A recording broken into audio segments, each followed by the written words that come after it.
नमस्कार मित्रांनो, आपण विचार करतोय पहिले मीटर रेट भेटत होते, आता मीटर रेट का भेटत नाहीये. तर हे काय कस्टमरची चुकी नाहीये, आपल्या ड्रायव्हर लोकांची चुकी आहे. त्यांनी लावून ठेवलंय कस्टमर लोकांना. जे रेट भेटतंय त्या रेटमध्ये पाडतात. स्वतःचं पण नुकसान करायचं, दुसऱ्यांचं पण नुकसान करायचं, फुकट पाडायचं इकडं तिकडं कमी रेटमध्ये. काय अर्थ आहे? जमत नसताना मीटर रेटने धंदा करायचं, कशाला करता राव? जे करतात त्यांना तरी करू द्या ना. नसन जमत तर नका करू.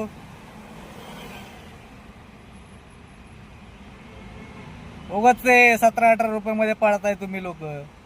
तुमच्यामुळे दुसऱ्यांना पण रेट भेटत नाहीये.